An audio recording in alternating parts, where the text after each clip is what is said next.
most Americans believe, the next statement may be more shocking than any previous. The fact is, the United States is not a country, but a corporation contractually created by the Constitution. Your state is a country, per the law, and your original citizenship is of that country. Our founders instituted themselves to be first and foremost citizens of their respective states. As of 1787, those states already had formed a union, and they created the Constitution for the purpose of perfecting that union in forming a national government. They did not intend that the new nation have any jurisdiction or powers over the states or their citizens that were not specifically enumerated in the Constitution. They stated this point quite clearly in Article 1, Section 8, Clause 17 of the Constitution. They granted the United States exclusive legislation in all cases whatsoever over such district not exceeding 10 miles square as may become the seat of the government of the United States, our District of Columbia, and to exercise authority over all places purchased by the consent of the states. And that is all. The framers further secured the rights of the people with the 9th and 10th Amendments in the Bill of Rights. In the 9th, they established that the enumeration in the Constitution of certain rights shall not be construed to deny or disparage others retained by the people. And in the 10th, they made clear that the powers not delegated to the United States by the Constitution, nor prohibited to the states, are reserved to the states respectively, or to the people. The only way the federal government can have any jurisdiction beyond these constitutional clauses is by written permission or contract. Which leads us to another piece of the puzzle, the 14th Amendment to the Constitution, ratified in 1868 following the Civil War.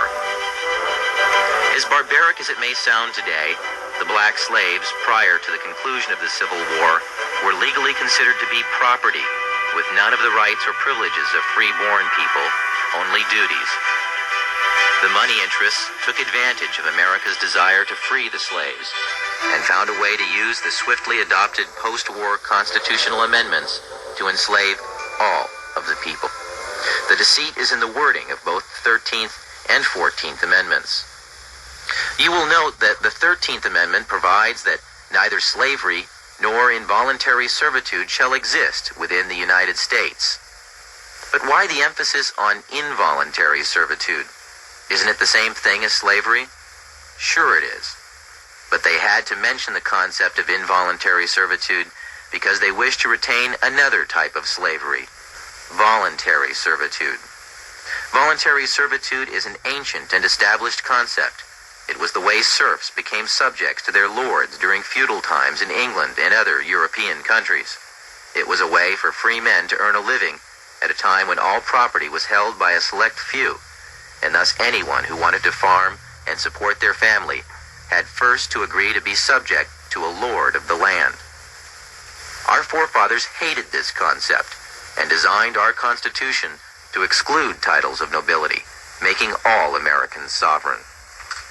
The 14th Amendment turned the intention of the founders on its ear by making voluntary servitude a requirement for former slaves to gain the rights already guaranteed to free-born United States citizens.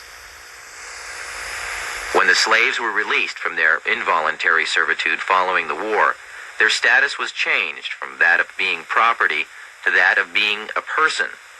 But being a person still entitled them to none of the rights associated with citizenship. So the 14th Amendment ostensibly was written to provide the former slaves with the same constitutional rights of free-born American citizens, but only if they agreed first to become subject to the jurisdiction of the corporate United States. Making oneself paramountly, that is, first subject to the jurisdiction of the laws of the United States, however, limits access to parts of the Bill of Rights, as we'll explain in a moment. But first remember, anyone who voluntarily subjects himself to the laws or jurisdiction of another is, in every way, obligated to abide by the terms of any contracts or laws established by whomever establishes the rules of the contract. In simple terms, This meant that the former slaves became subjects first to the United States, and secondly to the state in which they lived. They had no sovereignty whatsoever. This status had never existed in the United States prior to that time. The 14th Amendment created a new class of citizenship in the United States, a second-class citizenship. Up until 1868, every American was a paramount citizen of their state, and by virtue of that, also a citizen of the United States, with full individual sovereignty as guaranteed by Amendments 9 and 10 in the Bill of Rights. But so-called naturalized citizens, or 14th Amendment citizens, are paramountly subject to all laws of the United States, and, having no status as freeborn citizens, have no access at all to the unenumerated rights retained for the people by Articles 9 and 10 of the Bill of Rights.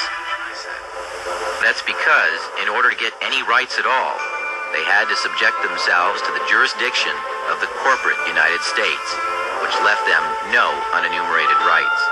The only rights they had were those specifically written into the Constitution. The sad tragedy of America today is that all U.S. citizens, regardless of race, are now 14th Amendment slaves due to contracts with the government of the United States through Social Security, birth certificates, driving licenses, citizenship statements, tax forms, and many other documents. The true paramount citizenship that all Americans deserve is that of their respective state, which is a sovereign citizenship. Such status would exempt them from federal and state income taxes, as well as property and inheritance taxes. This sovereign citizenship was the status held by our forefathers. Now, if you're still thinking that the U.S. government needs to have a central bank and collect income tax or it will collapse, think again. Over 2/3 of the federal government's income is derived from sources other than income tax.